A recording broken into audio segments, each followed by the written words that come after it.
शेर फजर को जल्द शादी के लिए कहने वाला है क्योंकि वो एक ऐसी लड़की को छोड़ना नहीं चाहता जिसने उसका इतना साथ दिया हो। यानी तकरीबन पिछले 1-1.5 साल से फजर उसके साथ होती है और वो अपनों से बढ़कर उसका ख्याल रखती है। एक बार शेर ने उसकी मदद क्या की, फहद के हाथों से बचाया और शादी वाले दिन उसे वहाँ पर छोड़ कर आया था। फजर तो उसकी दीवानी ही हो गई। अपनी जान को खतरे में डालकर शेर की जान को बचाया है उसने। इसीलिए ही तो शेर उससे कहता है कि जिंदगी ने मौका दिया तो ये जिंदगी तुम पर वार दूंगा। ये अल्फाज फजर को काफी ज्यादा खुशी देते हैं। इसी वजह से जब वो घर जाती है तो काफी ज्यादा खुश होती है। वो भी दिल ही दिल में शेर को ही याद कर रही होती है और इधर शेर भी फजर को याद करता रहता है। वो उसके बिना एक पल भी नहीं रह सकता। इधर फजर जो घर जाती है और उसके बाबा यानी उन्हें खबर हो ही जाती है कि फजर शेर को वहाँ से भगा कर लेकर गई है। उसके बाबा कहते हैं कि मुझसे झूठ मत बोलना फजर, मुझे मालूम है कि मैंने जो तुम्हें कहा था कि शेर को जान से मार दो, उसके बाद तुम लोगों ने प्लानिंग के तहत शेर को वहाँ से निकाला है और ये सब कुछ तुमने किया है। लेकिन यहाँ पर फजर झूठ बोलकर कहती है कि बाबा ऐसा कुछ नहीं है, मैं आपका मान नहीं तोड़ सकती। हाँ ये सच है कि मैं शेर को मारने वाली नहीं थी क्योंकि मेरा ऐसा कोई इरादा नहीं था, क्योंकि एज अ डॉक्टर ये मेरा फर्ज है कि मैं किसी भी पेशेंट की जान नहीं लूं बल्कि उसकी हिफाजत करूं। वहाँ पर सारे मरीज हमारे पास आते हैं ताकि वो रिकवर कर सकें और उन्हें जिंदगी की एक नई उम्मीद मिल सके। उसके बाबा कहते हैं कि फजर मेरा मान मत तोड़ना। जिस दिन मुझे मालूम हो गया कि तुमने शेर को वहाँ से भगाया था, उस दिन के बाद तुम मेरी बेटी नहीं रहोगी और मेरा तुमसे कोई ताल्लुक नहीं रहेगा। ये सुनकर फजर काफी ज्यादा हैरान होती है कि इसके बाबा किस हद तक नफरत करते हैं उससे। यानी पिछले सालों से चलती आई दुश्मनी को अपनी औलाद पर थोपना चाहते हैं। मेरे हाथों किसी का कत्ल करवाकर सारी जिंदगी के लिए मुझे रिग्रेट में रखना चाहते हैं, लेकिन मैं भी ऐसा नहीं करने वाली क्योंकि मेरे बाबा ने ही मुझे जहर दे दिया था। उन्हें तो ये भी परवाह नहीं थी कि मैं जिंदा रहूंगी या नहीं। मैं एक ऐसे शख्स की जान कैसे ले सकती हूँ जो कि एक बहादुर शख्स है। फजर छुप छुप कर शेर के पास जाती है क्योंकि वो उसका ख्याल रखती है। जो मेडिसिन शेर ने नहीं खाई थी और जो इंजेक्शन उसे कुछ वीक तक नहीं लगे थे, इस वजह से अब शेर काफी ज्यादा रिकवर हो जाता है।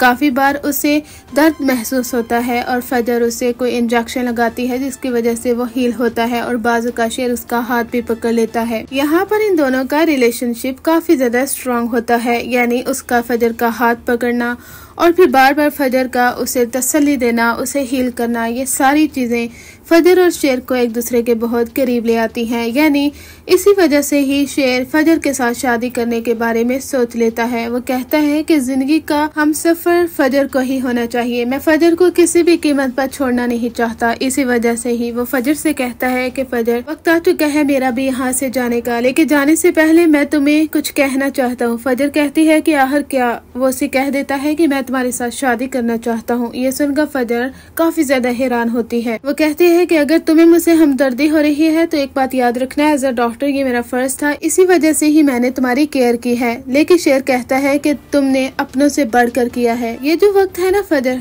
इस वक्त में अपने पराये बन जाते हैं और फिर पराये वो अपने बनकर दिखाते हैं, जैसा कि तुमने किया है। दुश्मन की बेटी जरूर थी लेकिन दुश्मनों का हुक्म नहीं माना तुमने। फजर कहती है मुझे सोचने के लिए वक्त दो, मैं सोचकर फैसला करूंगी। शेर कहता है कि फैसला मेरे हक में ही करना वरना मैं टूट कर रह जाऊंगा। फजर अपनी अम्मी से बात करती है क्योंकि उसकी माँ उसके दिल की आवाज को सुनती है, उसकी बातों को सुनती है, क्योंकि एक माँ ही औलाद के दर्द को अच्छी तरह से समझ सकती है। क्योंकि अगर वो अपने बाबा से जिक्र भी कर दे तो उसके बाबा तो उसी वक्त ही उसका गला घोंट कर वहाँ पर मार डालेंगे। वो कहती है कि अम्मी आप फैसला आपके हाथ में है, मैं आपसे पूछकर ही डिसीजन लूंगी, क्या मुझे शेर के साथ शादी कर लेनी चाहिए? उसकी वालदा कहती हैं फजर एक बात याद रखना, वो भी दुश्मनों का बेटा है। वो कहती है कि अम्मी आपको क्या लगता है मैं भी दुश्मन की बेटी नहीं थी? फिर मैंने वैसा नहीं किया जो मेरे बाबा ने कहा, और फिर अगर शेर दुश्मन का बेटा है तो वो वैसा क्यों करेगा जो उसके घर वाले चाहते हैं?